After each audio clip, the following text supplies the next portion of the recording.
اپنے غم کو زیادہ مت بڑھا، جتنا لکھا ہے اتنا مل کے رہے گا۔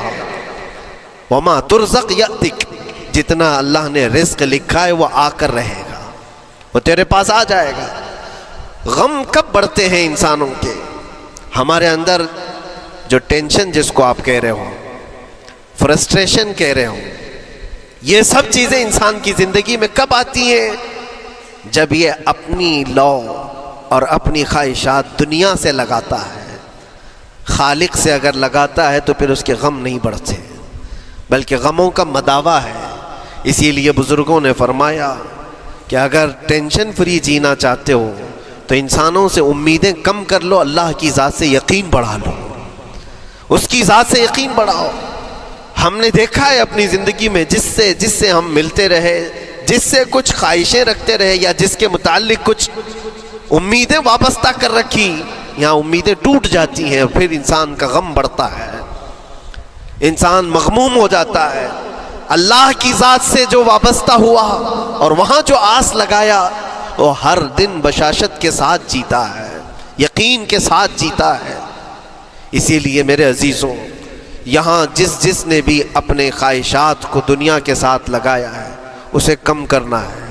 لا تکثر ہمک ما یقدر یکن، اللہ کے نبی فرماتے ہیں اپنے غموں کو زیادہ مت کر، جتنا لکھا ہے اتنا تجھے مل کر رہے گا۔ اس دار فانی میں، اس عمل کی دنیا میں ہم نے اپنے بہت ساری چیزیں پھیلا رکھی ہیں۔ ایک چیز میں آپ کو بتاؤں کہ کبھی کبھار میں دیکھتا ہوں موبائل کو، اب سب کے ہاتھوں میں موبائل ہے، اور کبھی کبھار یہ اسٹک بھی ہوتا ہے۔ اچھی کمپنیوں کے موبائل بھی اسٹک ہو جاتے ہیں، یا تو کبھی بہت زیادہ بیٹری گرم ہو جاتی ہے اور موبائل بھی گرم ہونے لگتا ہے۔ پھر اس کا حل کیا ہے؟ ایکسپرٹ سے پوچھتے ہیں موبائل کبھی ہینگ ہو رہا ہے یا کبھی بہت بیٹری گرم ہو رہی ہے، اس کے ریزن کیا ہے؟ تو وہ ایکسپرٹ یہی بتاتے ہیں کہ اس کے اوپر اوور لوڈ ہو سکتا ہے، بہت زیادہ اس میں ڈیٹا جمع ہو چکا ہے اور پھر بیک گراؤنڈ میں ایکٹیو ہے بہت زیادہ، جس کی وجہ سے بیٹری ہارمفل ہے، بہت زیادہ گرم ہو جاتی ہے۔ یا تو پھر ایک ساتھ کئی چیزیں اس کے اندر ڈال دی جاتی ہیں تو اس کا پروسیس کم ہو جاتا ہے، اسٹک ہو جاتی ہے۔ یہ تو موبائل ہے جو تمہیں سکھا رہا ہے۔ یہی چیز ہے دنیا کے ہمارے اس لائف میں، ہماری زندگی میں بہت زیادہ چیزیں اگر دماغ میں آ جاتی ہیں تو پھر دماغ گرم بھی ہو جاتا ہے اور سٹک بھی ہوتا ہے، ہر چیز سوچنے سے بھی عاری ہو جاتا ہے، صحیح طریقے کے فیصلے نہیں لے پاتا۔ اچھا نقصان کیا ہے اس کا؟ سیم ہم نے موبائل ایکسپرٹ سے بھی پوچھا، جب موبائل بہت زیادہ گرم ہونے لگے یا سٹک ہونے لگے تو اس کو کیا کرنا چاہیے؟ تو ایکسپرٹس بتاتے ہیں کہ اس کے ریڈیشن بہت زیادہ ہوتے ہیں اس وقت اور یہ نقصان پہنچا سکتا ہے۔ جو استعمال کر رہا ہے اس کے دماغ پر بھی اثر کرے گا، آس پاس کے لوگوں پر بھی اثر کرے گا۔ ایک موبائل کے اوپر اگر زیادہ لوڈ آ جائے تو اس کے ریڈیشن آس پاس سب کو خراب کرتے ہیں۔ یہی حال انسان کی زندگی کا ہے۔ تمہارے دماغ کے اوپر اگر غم زیادہ بیٹھ گئے اور بہت زیادہ دماغ حاوی ہو گیا تو خود کا تو نقصان کرو گی ہی، آس پاس جتنے ہیں سب کا نقصان کرو گے۔ تمہاری وجہ سے تمہارے ماں باپ بھی پریشان، تمہاری اولاد، تمہارے بیوی بچے سب اس پہ ان سب چیزوں میں ملوث ہو جاتے ہیں۔ اب اس کا علاج کیا ہے؟ کہا گیا موبائل کو آف کر دو، ڈیٹا کم کر دو، اس کے اندر سے کچھ چیزیں ڈیلیٹ کر دو، پھر یہ اپنے نارمل حالت میں آ جائے گا۔ سیم آپ کے لیے بھی ہے، دماغ میں دنیا کے بہت سارے فطور بھرے ہو تو تھوڑی چیزیں ڈیلیٹ کر دو، تھوڑے دنوں کے لیے اپنی اس ایکٹیو لائف کو روک دو اور آ جاؤ اللہ کی بارگاہ میں اور آنکھ بند کر کے اس کی طرف لو لگاؤ، اس لیے کہ ہماری بیٹری جو چارج ہوگی وہ خالق کائنات سے ہی ہوگی، بنانے والا ہی بہتر جانتا ہے اس کی زندگی کس چیز سے چلتی ہے۔ اور اسی لیے کہا ہے، امام غزالی رحمۃ اللہ تعالی علیہ فرماتے ہیں، جو بندہ اللہ کے ذکر سے کئی دن تک غافل ہوتا ہے تو مردہ لاش ہے جو چل رہا ہے، بازاروں میں جو چل پھر رہا ہے، ذکر الہی نہیں کرتا تو اس کی روح ختم ہونے کے قریب آئی ہے، یہ زندہ لاش ہے۔ یہاں زمانے ہو گئے، مہینوں بیت گئے، برسوں ہو جاتے ہیں، کتنے دن ایسے ہیں آپ نے اللہ کے ذکر کے لیے الگ سے وقت نکالا ہو؟ کہاں ہے وقت؟ نماز بھی ایسے پڑھ کر کے بھاگ جاتے ہیں جیسے لگتا ہے کہ کوئی چیز ہمارے اوپر سوار تھی، جلدی سے ہٹا دی اور بھاگ گیا۔ نہیں میرے عزیزوں، ہماری روح جب بیمار ہوتی ہے، ہماری روح کو جب بھوک لگتی ہے تو اللہ کے ذکر سے اس کا علاج بھی ہوتا ہے اور اس کو رزق بھی ملتا ہے، لیکن ہم رزق دیتے ہی نہیں۔ کبھی آپ نے دیکھا ہماری باڈی کو، صبح ناشتہ نہ کرو، دوپہر میں کھانا نہ کھاؤ تو شام تک ہمارا جسم ہچکولے لینے لگتا ہے، چکر آنے لگ جاتے ہیں۔ کیوں؟ جسم 2 وقت کے کھانے کو چھوڑنا برداشت نہیں کر پاتا، کمزوری آ جاتی ہے، جسم کو بھوک لگتی ہے، ہمیں کھانا دینا اسے ضروری ہے۔ اسی طرح اللہ نے ہماری جو روح بنایا ہے، روح کو بھی رزق کی ضرورت ہے۔ اور روح کا رزق کیا ہے؟ روح کا کھانا پینا کیا ہے؟ کاجو بادام میوے پستے کھا کر کے روح کو طاقتور نہیں بنا سکتے۔ فرمایا گیا روح کی غذا اللہ کا ذکر ہے۔ جب بندہ اللہ کا ذکر کرتا ہے تو اس کی روح کو طاقت ملتی ہے اور روح کمزور نہیں رہتی، طاقتور بن جاتی ہے۔ عزیزان گرامی وقار، پھر میں خلاصتاً یہ بات کہوں گا کہ ہم نے دنیا میں اتنی ساری چیزیں پھیلا لی ہیں، اتنے سارے، جس کی وجہ سے غموں کا بوجھ ہمارے دماغ پر طاری ہے، اور ایک وقت وہ آئے گا جب ساری چیزیں چھوڑ کر کے فوراً بھاگنا پڑے گا، نکلنا پڑے گا۔ کچھ لوگوں کے متعلق کہا گیا ہے کہ روح نکلنے کے وقت اس کو بہت تکلیف ہوتی ہے، سب کے لیے نہیں۔ کچھ ایسے لوگ ہیں جن کی روح نکلنے کے وقت درد زیادہ ہوتا ہے، تکلیف زیادہ ہوتی ہے مرنے کے وقت۔ پوچھا گیا کیوں؟ کہا کہ یہ روح جو ہے اس کی ساری بنائی ہوئی چیزوں میں اٹکی ہوئی ہے، اس کی اولاد میں بھی ہے، اس کے مال میں بھی لگی ہوئی ہے، اس کے گھر میں بھی لگی ہوئی ہے، اس کے جائیداد میں بھی لگی ہوئی ہے۔ روح جب نکل رہی ہوتی ہے ان سب چیزوں سے بھی نکل رہی ہے، جہاں جہاں اس کی خواہشات لگی ہوئی تھی سب جگہ سے کھینچا جا رہا ہے، تو درد بڑھتا چلا جاتا ہے، تکلیف بڑھتی چلی جاتی ہے، اور پھر وہ جب دیکھ رہا ہوتا ہے خالی ہاتھ جا رہا ہو، تکلیف زیادہ ہوتی ہے۔ اسی لیے میرے عزیز اللہ کے نبی صلی اللہ تعالیٰ علیہ وسلم کا جب آخری وقت آیا، آپ کے وصال کا وقت آیا، حضور نے اپنی بیویوں کو بلایا، ازواج مطہرات کو بلایا اور پوچھا کہ کس کے پاس کتنا سونا ہے، کتنا زیور ہے۔ ازواج مطہرات نے کہا میرے پاس اتنا ہے، ان کے پاس اتنا ہے۔ سب نے اپنے چاندی سونے کے زیورات لا کر پیش کر دیا۔ حضور پاک صلی اللہ علیہ وسلم نے فرمایا اے میری بیویوں، اے میری ازواج، اگر تم چاہو تو یہ سب اللہ کی راہ میں خیرات کر دو، اللہ کی راہ میں اس کو وقف کر دو، خیرات کر دو۔ بیویوں نے پوچھا یا رسول اللہ صلی اللہ علیہ وسلم، کیا آج سے سونا چاندی پہننا حرام ہو گیا ہے؟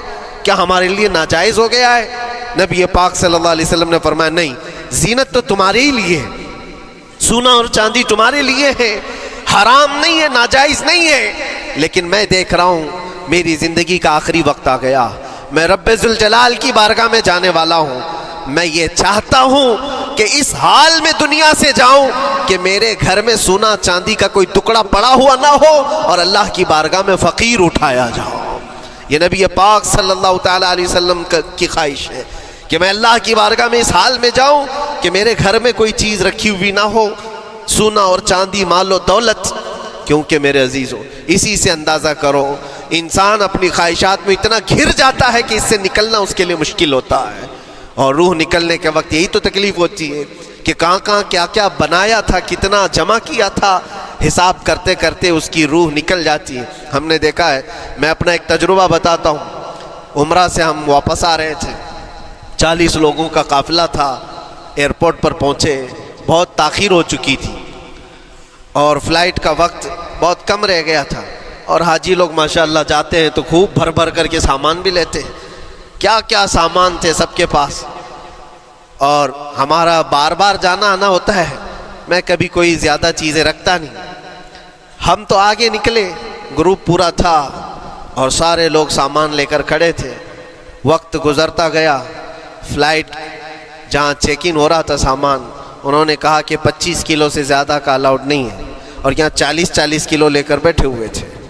میرا تو تھوڑا سا لے لے، تیرا تو تھوڑا سا لے لے، ایک دوسرے کو پیش کر رہے ہیں۔ 3-4 لوگوں نے تو مجھے پکڑایا کہ آپ کے پاس سامان کم ہے مفتی صاحب، آپ تھوڑا سا ہمارا لے لو، جس کا لے سکتے تھے لے لیا۔ پھر اس کے بعد 1 گھنٹے سے کم ٹائم بچا تھا، انہوں نے کاؤنٹر کلوز کر دیا۔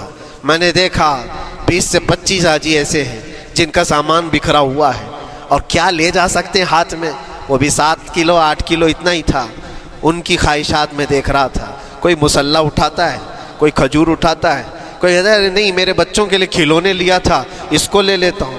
وہ لے لو تو مسلح چھوڑنا پڑتا ہے, یہ لے لو تو کھجور چھوڑنا پڑ جاتا ہے. کسی نہ کسی طرح سے وہ لوگ آخری وقت 2-4 چیزیں لے کر کے نکل رہے تھے, اور بکھرا ہوا پورا سامان ایئرپورٹ پر ایسے ہی موجود تھا. 1-2 کلو نہیں, کتنے کلو کا سامان چھوڑ کر کے یوں ہی آنا پڑا. یا تو پھر فلائٹ کے سفر پہ جاؤ یا سامان میں لگے رہو, 2 ہی آپشن تھے. اور کون وہ چھوٹے سامان کے لیے اپنا سفر ملتوی کرتا. واپس آئے, حسرت بھری نگاہوں سے دیکھتے رہے اپنے سامان کو, اور پھر اندر آ کر جب بیٹھے میرے ذہن میں یہ بات گونجنے لگی, یہی حالت ہوتی ہوگی جب انسان دنیا سے جا رہا ہوتا ہے, جب یہاں سے رخصتی کا وقت آتا ہے اور ملک الموت سر پر آ کر کھڑا ہو جاتا ہے. روح نکلنے کے لیے بھی تھوڑا سا وقت باقی ہے, بس منٹوں میں بھی نہیں رہ گیا. جب اس کو نظر آتا ہے, اب یہ سوچتا ہے اتنی نمازیں باقی رہ گئیں, اتنی زکوٰۃ بھی رہ گئی, حج بھی تھا, اور بھی کچھ چیزیں کسی کے دینے کے باقی تھے, قرضے بھی تھے. کس چیز کی نصیحت کروں, کس چیز کی وصیت کروں؟ فلاں جگہ ایک گھر خرید کر کے اس کے ڈاکیومنٹ تو وہاں رکھا تھا, بیٹے کو بھی نہیں بتایا, بیٹی کو بھی نہیں بتایا, پتہ نہیں کس کے ہاتھ لگ جائے گا. یہ خواہشات گھومتی رہتی ہیں, وہ کسی کو بتا بھی نہیں پاتا. ادھر ملک الموت روح نکال کر نکل پڑتے. یہ انسان کی شارٹ لائف ہے, مختصر سی زندگی ہے جہاں یہ خواہشات دھری کی دھری رہ جاتی ہیں. اسی لیے شیخ سعدی نے بہت اچھی بات فرمائی. ایک بادشاہ نے اعلان کیا تھا اپنے وزیروں میں سے ایک کو, اس سے بہت خوش ہوا اور کہا جا آج تجھے میں اتنی جائیداد دوں گا, اتنی زمین, اتنی پراپرٹی دوں گا جتنا تو اپنے ہاتھ میں ایک لکڑی لے کر گھیر دے گا, جتنی زمین تو گھیرے گا اتنی تیرے نام لکھ دوں گا. لیکن اس کے لیے ایک شرط ہے, صبح یہ لکڑی لے کر تو راؤنڈ مارنا اور اتنا گول سرکل بنانا سورج ڈوبنے سے پہلے تک, جتنی زمین گھیر لے گا وہ پوری تیرے نام پر. اس نے سوچا کہ اتنی بڑی زمین میں گھیر سکتا ہوں ایک پورے دن. میاں ممبئی والے اچھی طرح جانتے ہیں 4x4 کی جگہ مل جائے تو یہاں کتنی بڑی غنیمت ہوتی. اور اس بندے کو بادشاہ نے کہا لکڑی ہاتھ میں لے لے اور لکیر کھینچ, شام ہونے سے پہلے جتنا کرے گا پورا تیرے نام پر. وہ نکلا اور جب لکیر کھینچتے جب چلنے لگا, پیچھے مڑ کے دیکھتا تھا بہت لمبی ہو گئی ہے, اتنی زمین میرے نام پر ہونے والی ہے. دوپہر ہو گئی, وہ واپس آنا نہیں چاہ رہا ہے, واپس آ کر کے سرکل پہ ختم تو کرنا ہے جہاں سے شروع کیا تھا. سوچتا اور تھوڑا کرتے کرتے وہ اثر ہو گئی اس کی. اب اس کو لگا کہ واپس پلٹنا چاہیے. کئی کلومیٹر ہو گئے تھے, اتنے کلومیٹر کی زمین اب وہ اپنے نام پر کروانے والا تھا. لیکن جب واپس پلٹنے کا وقت آیا سانس پھولنے لگ گئی, کیونکہ صبح سے چل رہا ہے, کھایا بھی نہیں ہے, پیا بھی نہیں ہے, جس چیز کو جمع کرنے کے لیے دوڑتا رہا. اب سورج پیلا پڑ گیا, ڈوبنا کے وقت قریب آنے لگا تو اب بھاگنا شروع کیا. بادشاہ اور اس کے وزیر انتظار کر رہے تھے کہ یہ لوٹے گا بھی. اب دیکھا بڑی دور سے یہ دوڑتا آ رہا ہے اپنی لکڑی کو لکیر زمین پر کھینچتے ہوئے کہ جلد سے جلد اپنے اس پوائنٹ پر پہنچ جاؤں جہاں سے شروع کیا تھا. سانس پھولنے لگ گئی, دوڑتے ہانپنے لگ گیا. سورج ڈوبنے کے قریب آ گیا, آخری کرنیں باقی تھی اور اس کا پوائنٹ بھی قریب آ گیا تھا. دوڑتے کسی طرح سورج غروب ہونے سے پہلے پہنچ گیا وہاں پر, لیکن کثرت سے بھاگنے کی وجہ سے ٹھوکر کھا کر کے گر گیا اور اپنے اس پوائنٹ پر لکڑی لا کر کے جمع کر دیا. بہت بڑا سرکل, بہت بڑی لکیر کھینچا تھا, لیکن ایسا گرا کہ دوبارہ اٹھ نہیں سکا. جب سپاہی اٹھانے کو آئے تو اس کی موت ہو چکی تھی, اس کی روح نکل چکی تھی. اتنا دوڑا تھا اس کی روح نکل گئی. بادشاہ نے کہا اس نے صبح سے لے کر شام تک اپنے نام جائیداد کرنے کے لیے اتنی دوڑ لگائی, بہت لمبی لکیر کھینچا, اتنی بڑی پراپرٹیز کے نام پر ہوتی, لیکن عقل مند دانشور تھا بادشاہ. اس نے کہا جہاں یہ گرا ہے وہیں اس کو دفن کرو. اور اس کے بعد اس کی قبر پر لکھا گیا تھا کہ اس کو ضرورت اتنے 2 گز زمین کی تھی, دوڑتا کتنا لمبا رہا, صبح سے شام تک اتنی لمبی لکیر کھینچ لیا, لیکن سونے کے لیے اس کو جو جگہ چاہیے تھی وہ بس اتنی ہی سی تھی، وہ 6 فٹ کی جگہ۔ عزیزان گرامی، یہ ایک زندگی کے کسی کا حادثہ ہو سکتا ہے، لیکن میں نے دیکھا ہے کہ تقریباً سب کی لائف میں یہی ہے۔ ہم اپنی خواہشات کے پیچھے اتنی تیز دوڑتے رہتے ہیں، لیکن جس چیز کی ہمیں ضرورت ہے اس کی طرف ایک بار بھی نظر نہیں کرتے۔ کون سی چیز ہے جس کی ہمیں ضرورت ہے؟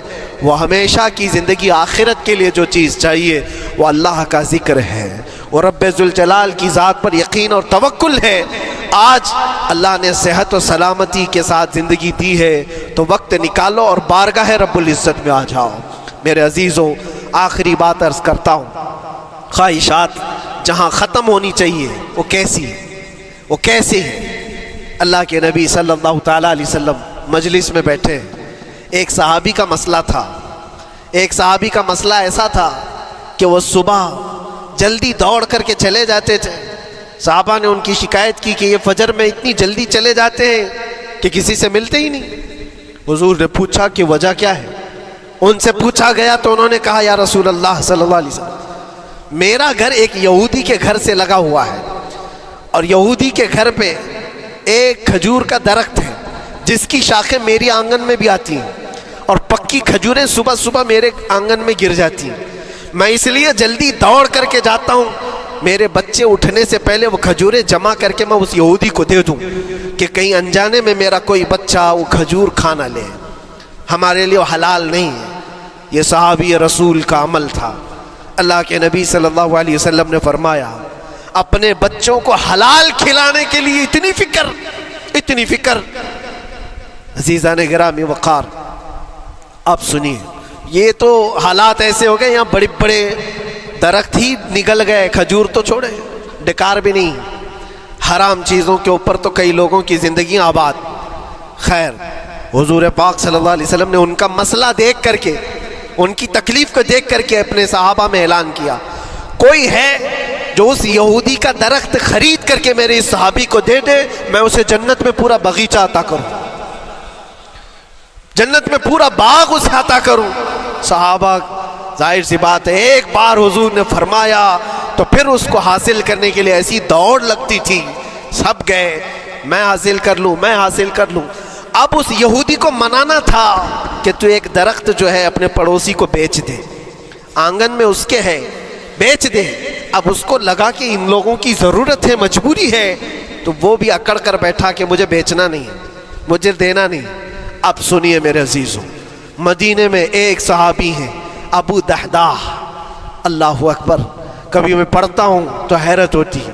ابو دحداح مدینے کے اس صحابی کا نام ہے جن کا باغیچہ پورے مدینے میں سب سے مشہور ہے، ان کی کھجوریں سب سے مہنگی کھجوریں، اوالی مدینہ آج بھی مشہور ہے، جہاں کی اجوا کھجوریں بہت پسند کی جاتی ہیں۔ ابو دحداح کا باغیچہ بنا ہوا تھا، بڑا خوبصورت تھا، لوگ مثال دیتے تھے، تعریفیں کیا کرتے تھے، ابو دحداح کا باغیچہ مدینے میں سب سے قیمتی باغیچہ ہے۔ ابو دحداح حضور کی بارگاہ میں آتے ہیں، کہتے ہیں، یا رسول اللہ صلی اللہ علیہ وسلم، اگر میں اس ایک درخت کو خرید کر کے وقف کر دوں تو کیا میرے آقا مجھے بھی ملے گا جنت میں؟ اللہ کے نبی نے فرمایا، جو میں نے وعدہ کیا ہے وہ تجھے بھی عطا کیا جائے گا۔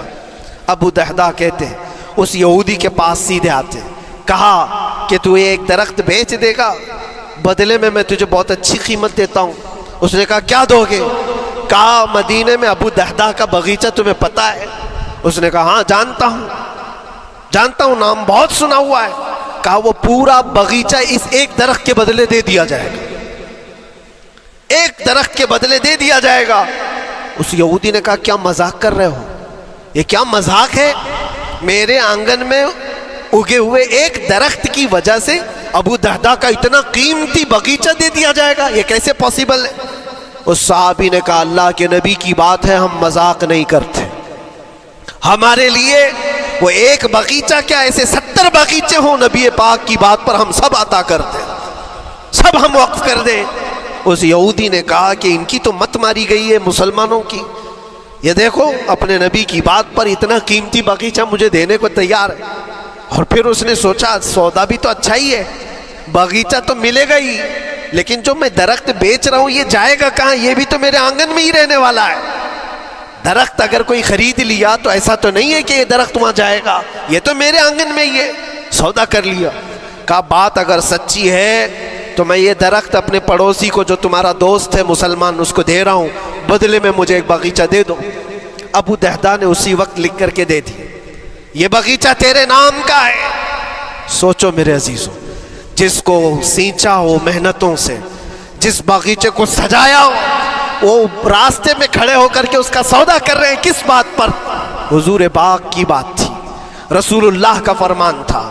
آئے، ان کی بیوی ان کے بچے، باغیچے میں ہی گھر بنا ہوا تھا، نہایت ٹھنڈا گھر ہوا کرتا تھا، وہ لوگ سکون کے لیے وہاں بیٹھتے تھے۔ ابو دہدہ اپنے باغیچے کے دروازے پر آئے، پھاٹک پر، اندر نہیں آتے، باہر کھڑے ہو کر کے اپنی بیوی کو پکارتے۔ ام دہدہ پوچھتی ہے، وہ آواز آتی ہے، کیا وہ اندر کیوں نہیں آتے؟ باہر کھڑے ہو کر ابو دہدہ کہتے ہیں، بیگم باہر آ جا، یہ باغیچہ بک چکا ہے، اب ہمارا نہیں ہے، سامان لے، بچے لے اور باہر آ جا۔ بیوی نے کہا یہ کیسے اچانک؟ نہ کچھ کہا نہ کچھ بتایا، لیکن وہ عورتیں دنیا دار عورتیں نہیں تھیں، وہیں سے اندر سے کہتی ہے، ابو دہدہ میرا تم پر یقین ہے، اگر سودا کیا ہوگا تو بہت بھاری سودا کیا ہوگا، ورنہ ابو دہدہ کا باغیچہ مدینے میں بیچے جانے کے قابل نہیں ہے، کون ہے جو اس کی قیمت لگائے گا؟ میرا گمان یہ ہے کہ میرا شوہر اگر سودا کیا ہوگا تو بہت اونچا سودا کیا ہوگا۔ ابو دہدہ نے کہا، میری رفیق حیات باہر تو آ جا، میں تجھے بتاؤں کون سا سودا کیا ہے، باہر آ جا۔ بچوں کو لیتی، اپنا سامان سمیٹتی ہے اور اسی وقت باغیچہ چھوڑ کر کے باہر نکل آئی۔ ابو دہدہ سے پوچھتی ہے، یہ اچانک سودا کرنے کی کیا ضرورت پیش آئی؟ یہ اس طرح سے اچانک تم نے سودا کر لیا اور مجھے باہر بلایا، کیا سودا کیا، کتنے پہ بیچا؟ ابو دہدہ نے کہا، میرے ہاتھ میں پیسہ تو 1 روپیہ نہیں، 1 درہم نہیں ہے۔ کہا پھر کتنے میں بیچا؟ کہا اندازہ بھی نہیں کر سکتی۔ اللہ کے نبی نے فرمایا، میرے اس صحابی کے لیے جو ایک درخت خرید کر کے دے دے، اسے میں جنت کا باغیچہ عطا کروں گا۔ میں نے اپنے دوست مسلم بھائی کے لیے اس کا درخت خرید کر کے وقف کیا ہے اور بدلے میں اس یہودی کو یہ باغیچہ دے دیا ہے۔ بیوی وہ نہیں تھی جو یہ کہتی کہ مت ماری گئی ہے تیری، گھر بیچ کے آ گیا، فلاں کر کے آ گیا۔ وہ دنیا دار عورت نہیں تھی، ہاتھ اٹھاتی ہے اور سر پر رکھتی ہے اور کہتی ہے، ابو دہدہ مجھے تمہارے بارے میں یہی یقین تھا، قسم رب ذوالجلال کی، اگر وہ یہودی اس باغیچے پر نہیں مانتا تو ہمارے پاس اور جو کچھ تھا سب دے کر کے ہم نبی پاک کی بات پر عمل کر لیتے۔ حضور کی بات تھی، وہ یقین تھا، دنیا دے دیا، خواہشات قربان کر دیا قدم مصطفیٰ پر۔ اسی لیے اقبال نے کہا ہے کہ جو کچھ بھی ہمارے پاس ہے وہ نام مصطفیٰ سے ہے، آبرو ماز نام مصطفیٰ، ہم سب کی عزت و آبرو مصطفیٰ کے نام سے ہے۔ وہاں اپنی خواہشات قربان کر دو، ختم کر دو، اپنے اندر کی جتنی چیزیں ہیں حضور نے فرمایا، تو اس کے بعد اپنی طبیعت نہیں، اپنی خواہش نہیں۔ تم اپنے گھر پر سوچتے بیٹھے رہو گے کہ میرا گھر کیسے، میری بیوی کیا بول رہی ہے، میرا باپ کیا بول رہا ہے، میری ماں کیا بول رہی ہے؟